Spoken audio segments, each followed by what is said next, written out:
जानते हैं कि आखिरकार ग्राउंड में क्या कुछ हलचल चल रही है। और सबसे पहले रुक करेंगे टारगेट किलिंग को लेकर। जी हां, जिस तरह से अनंतनाग से टारगेट किलिंग का एक और मामला सामने आता है और उसके बाद आज ये देखने को मिला कि किस तरह से पीडीडी जो है इस पर प्रदर्शन कर रही है। यानी कि पीडीडी का साफ तौर पर यह कहना है कि सरकार कहती है कि कश्मीर में हालात बिल्कुल ठीक है, अब ऐसा कुछ नहीं है, लेकिन ये टारगेट किलिंग अभी भी हो रही है और ये टारगेट किलिंग कब रुकेगी। इसके साथ पीडीडी का और क्या कुछ कहना है, इसी पर हमारी संवाददाता शिल्पा ने भी उनसे खास बातचीत की है। उसी पर पेश है ये खास रिपोर्ट। अनंतनाग में दीपू कुमार को गोली मारकर हत्या कर दी गई, जहां पर लगातार जम्मू में धरना प्रदर्शन देखने को मिल रहा है, विरोध प्रदर्शन जो है वो देखने को मिल रहा है। आपको बता दें आज पीडीपी की तरफ से विरोध प्रदर्शन, धरना प्रदर्शन जो है वो देखने को मिला, जहां पर पीडीपी के लीडर्स ने केंद्र सरकार पर निशाना साधा है। पीडीपी के लीडर्स का साफ तौर पर यह कहना है कि केंद्र सरकार दावा करती है कि जम्मू कश्मीर में नॉर्मलसी है, जम्मू कश्मीर के हालात बिल्कुल ठीक है। अगर जम्मू कश्मीर के हालात, लीडर्स का यह साफ तौर पर कहना है कि अगर जम्मू कश्मीर के हालात, अगर जम्मू कश्मीर में नॉर्मलसी है तो आखिरकार टारगेट किलिंग जो है वो क्यों देखने को मिल रही है, आखिरकार टारगेट किलिंग बंद क्यों नहीं हो रही है। जहां पर कई सारे सवाल भी उठाए गए, G20 को लेकर भी यहां पर सवाल जो है वो पीडीपी के लीडर्स ने उठाया। आपको बता दें कि जिस तरीके से पीडीपी के लीडर्स का साफ तौर पर कहना था कि G20 सम्मेलन के बाद जो है ये मिलिटेंट अटैक जो है वो देखने को मिला, जहां पर एक मासूम की जान ली गई। दीपू कुमार जो कि उधमपुर के रहने वाले हैं, जो कि गरीब तबके से बिलोंग करते हैं और उस परिवार में कमाने वाला बस एक दीपू कुमार था, लेकिन उसकी भी जान ली गई। कई सारे सवाल यहां पर खड़े किए और G20 को लेकर बात करें तो जिस तरीके से लीडर्स का साफ तौर पर कहना था कि G20 सम्मेलन के बाद जिस तरीके से ये हमला जो है, मिलिटेंट अटैक जो है वो देखने को मिला, जहां पर G20 का संदेश जो है पूरे देश भर में यानी शांति का संदेश जो है वो दिया गया और वहीं पर शांति के संदेश की केंद्र सरकार बात करती है, नॉर्मलसी की बात करती है, हालात की बात करती है, तो आखिरकार टारगेट किलिंग क्यों देखने को मिल रही है, आखिरकार टारगेट किलिंग को बंद कब किया जाएगा। जहां पर पीडीपी लीडर्स ने यह साफ तौर पर कहा कि उन लोगों को यानी कि दीपू कुमार की फैमिली को नौकरी दी जाए ताकि वो अपना गुजर बसर कर सके। दीपू कुमार जो कि काफी एक गरीब परिवार से तबके से बिलोंग करते हैं, उनका परिवार काफी गरीब है, उनकी बीवी जो कि प्रेग्नेंट है और भाई की बात करें तो भाई जो कि नेत्रहीन है और उस परिवार में कमाने वाला बस वही एक दीपू था, जिसकी भी गोली मारकर अनंतनाग में हत्या कर दी गई। पीडीपी ने यहाँ पर कई सारे सवाल खड़े किए हैं, केंद्र सरकार पर निशाना साधा है और नॉर्मलसी को लेकर साफ तौर पर कहा कि जम्मू कश्मीर में अगर हालात ठीक है तो आखिरकार टारगेट किलिंग क्यों नहीं रुक रही है, टारगेट किलिंग को आखिरकार कब बंद किया जाएगा। कैमरा पर्सन शमी थापा के साथ शिल्पा शर्मा, जम्मू। चलिए अब इसी के साथ अगली खबर की रुख करते हैं। अब बात करेंगे हम उन जगहों की जो कि बहुत खूबसूरत है और उन्हीं में से हम बात करने वाले हैं पटनी टॉप की, जिसे सब जानते हैं, हर कोई वहां पर जाता ही है और बहुत सारे टूरिस्ट भी वहां पर आजकल पहुंच रहे हैं। आजकल क्या, हर साल टूरिस्ट जो है पटनी टॉप का रुख करते हैं, लेकिन इस बार जहां पर मई का महीना है और इस मई के महीने में कितने टूरिस्ट वहां पर पहुंच रहे हैं और सर्दी किस तरह से नजर आ रही है। खास करके हम जम्मू की बात करते हैं तो आप जम्मू में भी देख सकते हैं कि किस तरह से बारिश हो रही है और धूप जो है यानी कि गर्मी जो है उस तरह कभी मई के महीने में वैसा असर नजर नहीं आ रहा है। लेकिन इस टाइम पटनी टॉप के नजारे कुछ और ही बता रहे हैं। क्या नजारे बता रहे हैं, उसी पर हमारे संवाददाता आशीष पटनी टॉप पहुंचे हैं, उसी पर पेश है एक रिपोर्ट। मैं हूं आपके साथ आशीष शर्मा। सबसे पहले ये सुंदर नजारे हम आपको दिखा दें। ये कोई डलहौजी, खजार या शिमला नहीं है, ये जम्मू का मशहूर हिल स्टेशन पटनी टॉप है। अगर हम बात करें, महीना मई है, लेकिन अगर गर्मियों के मौसम में अगर आप यहाँ पर आना चाहते हैं, अगर सर्दी का एहसास लेना चाहते हैं तो आप पटनी टॉप जरूर आए, क्योंकि पटनी टॉप यहाँ पर लगातार पिछले कल से यहाँ पर बारिश हो रही है और मौसम कितना सुहावना यहाँ पर देख रहे हैं कि पूरे पटनी टॉप में कोहरे से लिपट गया है और कितना सुंदर नजारा, कितना सुंदर मौसम यहाँ पर आप देख सकते हैं। और यहाँ पर जो टूरिस्ट आए हैं वो भी काफी आनंद ले रहे हैं और जो भी लोग पटनी टॉप आना चाहते हैं तो उनको हम एक ही हिदायत देंगे कि गर्म कपड़े लेकर आए, क्योंकि काफी सर्दी यहाँ पर आपको देखने को मिलेगी। सर कहाँ से आए हैं आप? अमृतसर से। तो किस तरीके का मौसम, अमृतसर में गर्मी होगी? बहुत गर्मी है तो यहाँ पर आकर किस तरीके का? अच्छा है, बहुत अच्छा मौसम है यहाँ पे। तो आपको पता था यहाँ बारिश? नहीं, हम तो कपड़े भी नहीं लेके आए, कुछ गर्म कपड़े नहीं लेके आए। हमारी जेके मीडिया की टीम की हिदायत रहेगी, सबसे एक यही अनुरोध रहेगा कि अगर आप जम्मू कश्मीर आ रहे हैं घूमने के लिए, चाहे वो माँ वैष्णो देवी का दरबार हो, चाहे पत्नी टॉप हिल स्टेशन हो, गर्म कपड़े जरूर लाएं, क्योंकि इस साल अगर हम बात करें मई महीने में भी इस समय सर्दी का एहसास हो रहा है और ऐसा लग रहा है कि दिसंबर महीना। भैया कहाँ से आए आप? राजस्थान राजस्थान चित्तौड़गढ़ से। तो वहाँ पर गर्मी होगी, वहाँ तो गर्मी है अभी 45 डिग्री। तो यहाँ पर आए आप, क्या अच्छा लग रहा है। कब आए आप? हम कल आए थे। कल आए। तो बारिश लगातार हो रही है, लगातार हो रही है। तो गर्म कपड़े नहीं लाए आप? नहीं, यहीं से लिए अभी। क्या कहना चाहेंगे राजस्थान? तो आना है तो गर्म कपड़े साथ लेके आना, ताकि उससे मजा आ जाएगा। यहाँ का घूमने का आनंद है। घूम लिया आपने? कहाँ कहाँ गए, क्या क्या? अभी तो चिल्ड्रन पार्क देखा, आगे जा रहे देखने। और वैष्णो देवी का घूमना वैष्णो है। देवी दर्शन कर लिए? हाँ।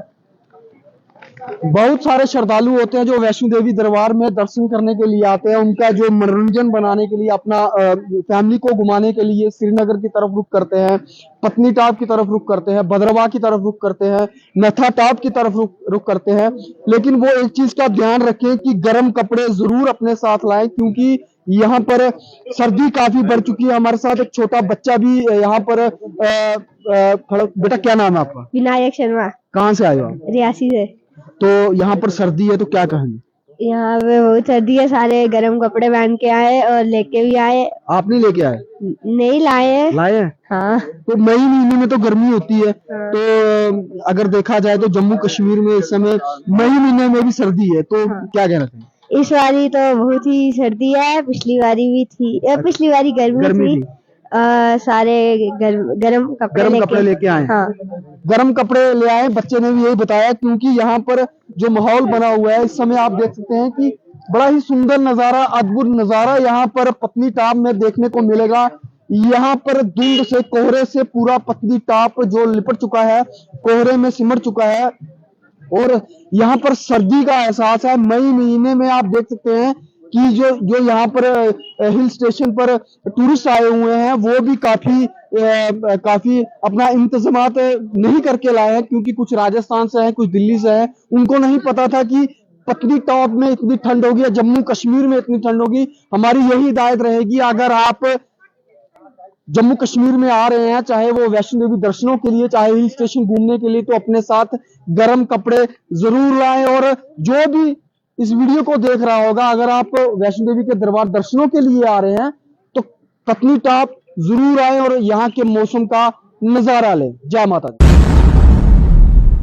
तो चलिए अब डोडा की ओर रुख करते हैं। अब बात करेंगे उस गांव की जहां पर उस गांव की हालत काफी ज्यादा खस्ता हो चुकी है, क्योंकि वो गांव जो है डॉक्टर जितेंद्र सिंह राणा का भी है और उस गांव की क्या हालत है ये आप ये तस्वीरों में देखें।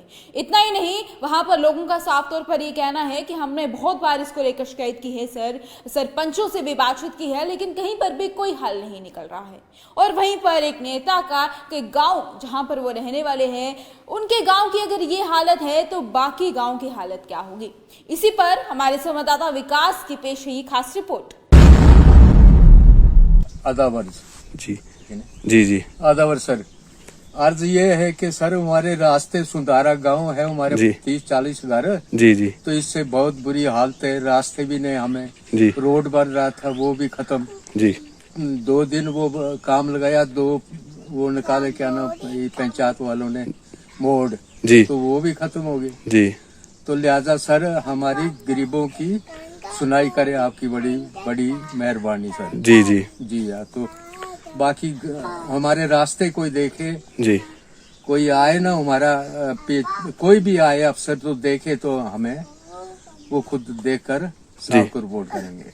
ऊपर ऊपर चाचू जो रास्ता जो ब्लॉक कर दिया गया है, जो पुराना जो रास्ता था वो बंद कर दिया गया है, उसके बारे में आप क्या बोलना चाहते हैं? दूसरी अर्ज ये है कि सर ये दूसरा जो रास्ता था हमारा, वहाँ तो ये पालक लगाते हैं ना शाम, ये शादी के लिए, जी जी वो भी नहीं चल सकती है वहाँ से। जी। लिहाजा उस रास्ते को जरा ये करना है, खुला करना है। जी जी तो आप करें मेहरबानी, तो इनको बोले क्या नाम है। जो भी एडमिनिस्ट्रेशन हमारा ब्लॉक के हैं, जो भी ब्लॉक वालों को बोले जी। ये रास्ता भी ठीक करे। दूसरी जी एक शेड बनाया है, जी जी वो उसकी उतराई भी पीछे के लिए, मकान के लिए। बिल्कुल बिल्कुल तो बिल्कुल लिहाजा मेहरबानी करके वो भी आगे के लिए होना चाहिए, ठीक ठीक ताकि किसी का मकान खराब ना हो, क्योंकि हम गरीब लोग हैं, जी, जी। अमीर लोग नहीं हैं सर। जी। 10 रुपए खर्चने के लायक नहीं है। तो चाचू वहाँ पे जैसे कि सूत्रों से के अनुसार ये पता लगा था कि 3 लाख का काम आया था, तो आप भी बड़े बुजुर्ग हैं, क्या वहाँ पे वाकया में आपको लगता है कि 3 लाख का काम वहाँ पे हुआ है? सर एक शेड बनाया है जी, दूसरा वो रास्ता बंद शेड भी जहाँ तक लगता है इनकम्प्लीट ही है। अनकम्प्लीट ही है। जी जी तो लिहाजा 3 लाख उसकी भी गौर होनी चाहिए। वो 3 लाख लगा कहाँ, कैसे कहाँ लगा है, कब जी कैसे जी लगा? जी जी जी तो लिहाजा मेहरबान के ये नजर ठीक है। किसी ब्लॉक अफसर से लगवाएं, वहाँ आना चाहिए ब्लॉक अफसर। ठीक है सर। और मोदी तक ये बात पहुंचनी चाहिए कि हम छोटा सा गांव है हमारा। जी जी। और राणा साहब हमारे गांव से ही ताल्लुकात रखते हैं, वो भी राणा साहब हमारे गांव से ताल्लुकात रखते हैं, हमारे गांव के ही हैं सर। जी जी बिल्कुल बिल्कुल गांव के ही हैं वो। जी तो जी जी गाड़ियां नहीं, कोई बीमार हो जाता बड़ी मुश्किल से हम नीचे बिल्कुल पहुंचाते बिल्कुल सड़क पर। बिल्कुल चलना है तो ये चल सकता है ऐसे? बिल्कुल नहीं, बिल्कुल नहीं हैं? जी। अगर कोई छत लगी है, कोई कुछ लाया है घोड़े पर, तो वो भी नहीं निकलेगा ये वो भी नहीं निकलेगा, बिल्कुल सही बात है। तो हम ऐसे गलत थोड़े बोलते हैं किसी नहीं को। नहीं नहीं नहीं तो लेकिन हमारा जो ये था, क्या नाम है इसका, सरपंच साहब, सरपंच साहब, जी जी उनको मैंने कई बार बोला, जी जी लेकिन उन्होंने कोई इसका कोई मतलब ही नहीं लिया कि हम क्या करेंगे। बिल्कुल बिल्कुल बिल्कुल तो हम ऐसे, हम गरीब हैं तो जी जी जी जी जैसे करना तो करते रहे। हमारी कोई सुनाई नहीं है, कोई नहीं सुनाई है, कोई सुनाई नहीं है हमारी। सुनाई नहीं है। बिल्कुल बिल्कुल अगर सुनाई होती तो हमारा ये हालात नहीं होते, ये हालात नहीं होते। पक्के रास्ते होते, सड़क होती, रोड होती। सड़कों के लिए हमने कितनी बार रास्ता ये बिल्कुल ब्लॉक हो गया है, जी जी जी तो इसमें हम चलेंगे कैसे? बिल्कुल। और ऊपर जो आपके घर का जो मेन रास्ता जो बंद हुआ है, उसके बारे में क्या बोलेंगे आप? वो भी ऐसे ही है। जी वो भी ऐसे ही है, जैसे हम यहाँ बोल रहे हैं वैसे वहाँ भी बोलेंगे हम। नहीं, वो बंद कर दिया है ना रास्ता, मतलब जो मेन रास्ता बंद हो गया है तो वो। वो आएंगे, वो तो हम बताएंगे ना उनको कि हाँ आओ यहाँ पर, ये रास्ता है या नहीं है। नहीं, वो सूत्रों के हिसाब से कुछ पता चला है कि वो रास्ता जो है वो पेमेंट भी निकल गई है और वहाँ पे कोई आया भी नहीं है। और अब क्या ही उस पे हो सकता है, मतलब उनको बुलाओ ना फिर, जो है इधर का कोई मालिक है, कोई कुछ जो भी है। मालिक तो देखिए मामा जी सरपंच साहब ही होते हैं। सरपंच, मेंबरान हमारे जो भी अभी हमने दे दिया कि जाओ अभी, आपका कुछ नहीं यहाँ मिलेगा। जी जी जी जी हैं?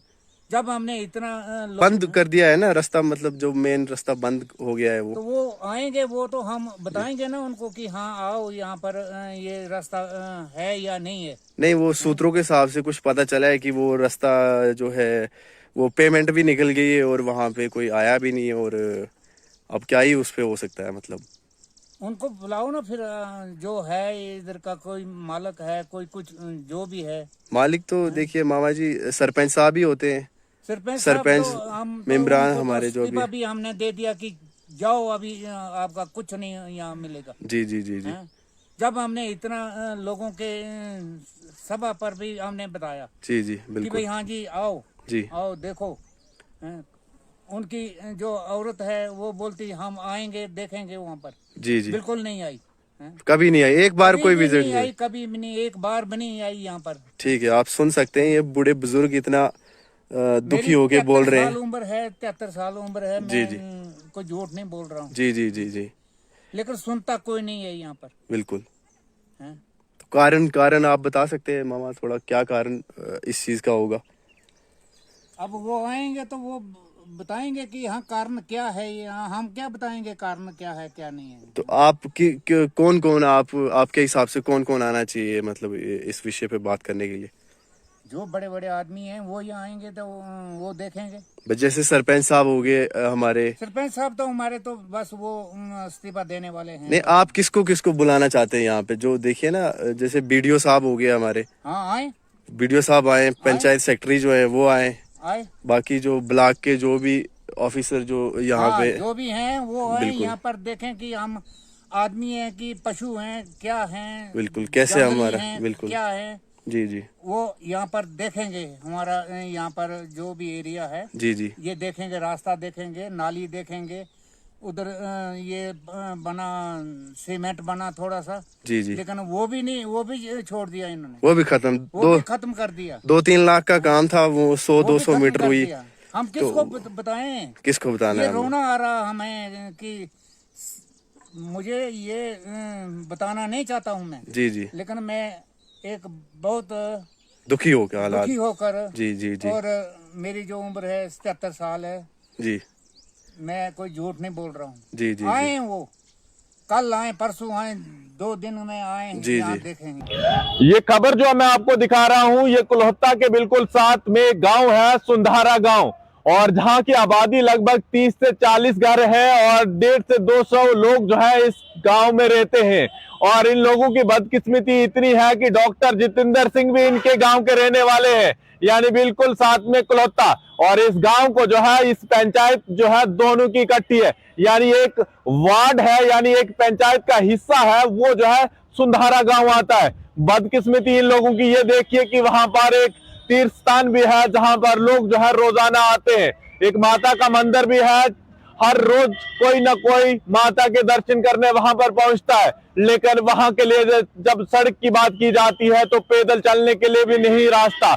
लोग किस तरह से चलते हैं और बड़े बड़े बुजुर्ग जो है किस तरह से चलते हैं। अगर उनको अपनी पेंशन लेने जाना हो या फिर किसी दुकान पे जाना हो तो लगभग 4 से 5 किलोमीटर नीचे पैदल चलकर आना है। यानी पैदल चलने के लिए भी इतनी दिक्कत आ रही है, तो सोचिए कि उस गांव की बदकिस्मती कितनी होगी। कुछ समय पहले एक रोड जो है वहां पर स्टार्ट की गई, लेकर वो भी जो है 1 किलोमीटर तक पहुंचाई गई, वो वहां पर ही रोकी गई। यानी पिछले इतने सालों से ये लोग जो है यहाँ के लीडरों के साथ जुड़े हुए हैं कि कम से कम हमारी रोड को ठीक किया जाए और आने वाले समय में या हमारे गांव में बेहतर रोड पहुंचे। लेकिन ऐसा नहीं हुआ। इतना बड़ा तीर्थ स्थान जहां पर अगर कभी मणिमहेश के लिए कोई यात्रा निकलनी हो या कहीं पे भी जाना हो तो शिव का स्थान वहां पर बोला जाता है। यानी वहां पर लोगों को दर्शन करने जाना पड़ता है और लगातार लोग जो है जाते रहते हैं। अपील कर रहे हैं डॉक्टर जितेंद्र सिंह से कि कम से कम आपके गांव में रहने वाले हम लोग हैं तो कम से कम ये चीज तो ठीक होनी चाहिए। रोड तो हमारे गांव में नहीं पहुंच रही है, कम से कम जो पैदल चलने वाला रास्ता है उसी को ठीक कर दीजिए। ये आसपास की तस्वीरें उस गांव की है, इतना खूबसूरत सा गांव जहां पर 50 से 60 घर है, लेकिन लोग जो है आज भी दर दर होते हैं। यानी अगर कहीं डोडा जाना हो, कहीं पे भी जाना हो तो फिर जंगल से होते हुए चलना पड़ता है। यानी हर चीज का खतरा रहता है। इसी के चलते वहां के लोगों ने अपील की है कम से कम हमारे गांव के लिए बेहतर रोड बना दी जाए। अगर गाड़ी की नहीं बना सकते, कम से कम पैदल चलने की सही रोड बना दें। चलिए अब अगली खबर की ओर रुख करते हैं और आखिरी खबर, यानी कि हम बात करेंगे बड़गाम में उभरते सितारों को लेकर। जी हाँ, और इस बात पे कोई दोहराया नहीं है कि जम्मू कश्मीर में बहुत टैलेंट है और ऐसा ही कुछ टैलेंट आपके समक्ष हमारी संवाददाता तमन्ना ने कुछ रखने की कोशिश की है, उभरते सितारों को सामने लाने की कोशिश की है। उसी पर पेश है खास रिपोर्ट। मैं आपकी मेजबान तमन्ना रिजू।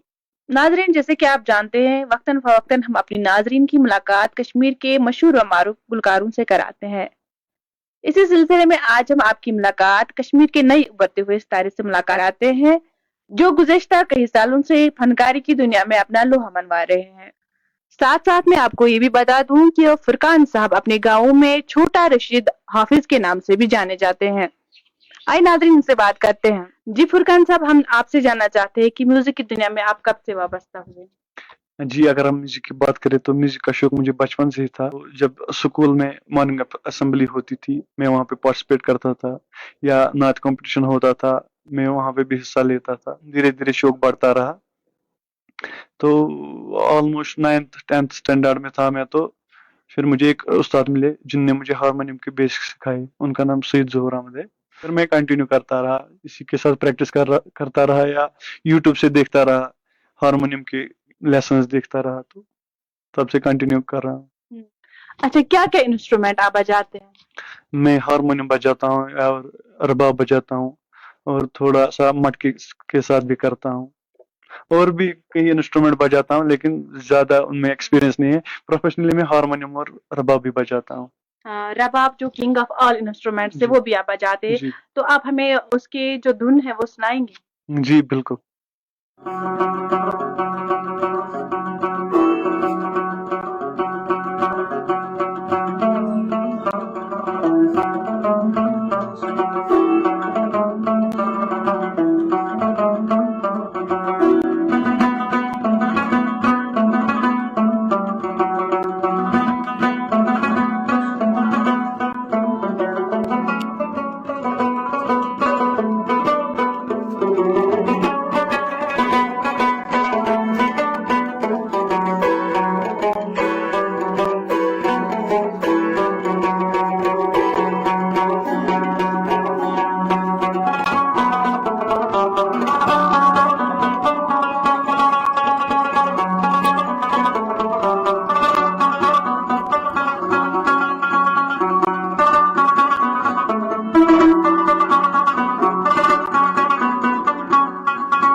अगर मैं आज रबाब बजाता हूँ तो इरफान बिलाल सर की वजह से, जिन्होंने मुझे रबाब सिखाया है। तो मैं उनका बहुत शुक्रगुजार हूँ जिन्होंने मुझे रबाब सिखाया है। इसके साथ साथ आप क्या बजाते हो? इसके साथ मैं रबाब और हारमोनियम बजाता हूँ और थोड़ा मटका भी बजाता हूँ और मेलोडी का भी, मतलब इंस्ट्रूमेंट्स तो मैं बजाता हूँ लेकिन थोड़े थोड़े बजाता हूँ। बाई प्रोफेशनली मैं रबाब और हारमोनियम भी बजाता हूँ। मेलोडी का हमें सुनाइए, मेलोडी का में आप कैसे बजाते हैं? कोई बात नहीं, जरूर।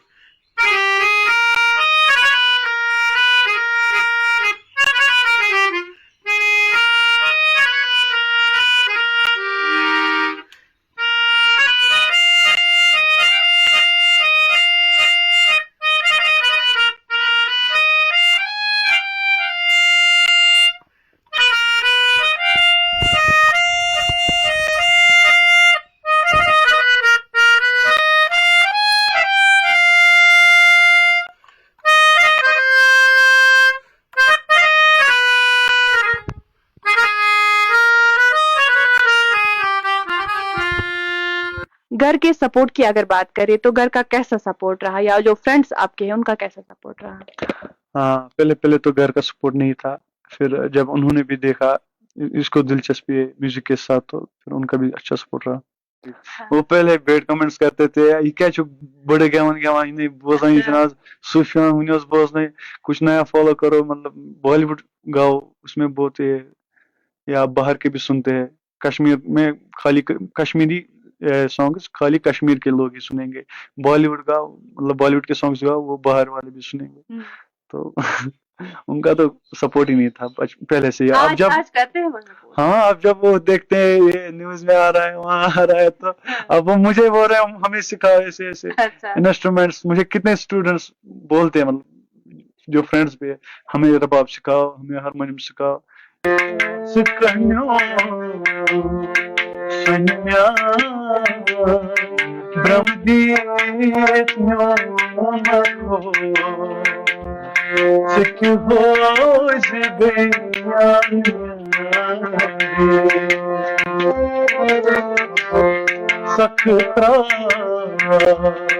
बिमला वंद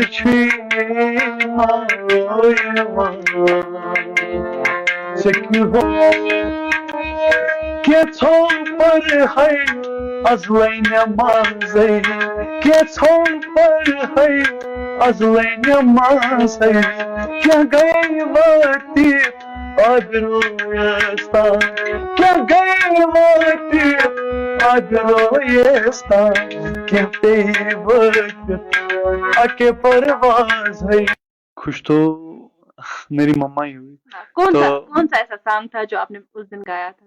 उस दिन पूरा तो याद नहीं, शायद मैंने चेहु का उचमने फादर मुझे गाया था। अच्छा, तो अपनी मम्मा के लिए आज कोई सॉन्ग देना चाहते हैं? जी जरूर। शब बेदारी कर बाहुजोर सुबह के नूरन तो प्रगाश गफलो को ना गफलत दूर सुबह के नूरन तो प्रगाश शबी बेदारी कर बाहुजोर।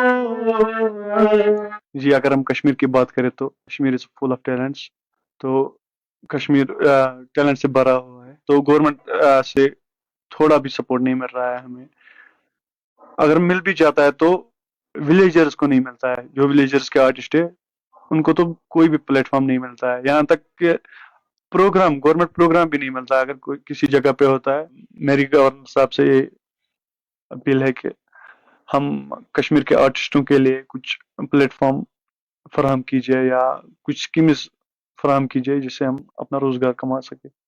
मैं उनसे यही अपील करना चाहता हूँ कि ड्रग जैसी गंदी चीजों में ना पड़े। आपको जिसमें ये गोल है आप वही अचीव करो, या म्यूजिक में आ जाओ या स्पोर्ट्स में आ जाओ, और भी कई चीजें हैं उनमें आप बिजी रहो। ड्रग जैसी गलत चीजों में ना पड़े। कश्मीर के कल्चर को प्रमोट कीजिए। ये खत्म हो रहा है धीरे धीरे। अपने कल्चर को सपोर्ट कीजिए। तो नाजरीन, ये थे हमारे मेहमान फुरकान बशीर, जो कि जिला बडगाम के करीमशोर इलाके से ताल्लुक रखते हैं। नाजरीन, आखिर पर हमारी यही मैसेज रहेगी, जो कश्मीर में हमारे नौजवान हैं उनमें बहुत सारा टैलेंट है, तो वो अपना टैलेंट बरकरार रखे और लोगों तक दिखाए ताकि वो बुरे कामों से बचे। मुझे इजाजत दीजिए। अल्लाह हाफिज। तो चलिए, अब इसी के साथ समय भी आ गया है अलविदा लेने का। आज के इस ग्राउंड रिपोर्ट में फिलहाल इतना ही। मुझे दीजिएगा इजाजत। नमस्कार।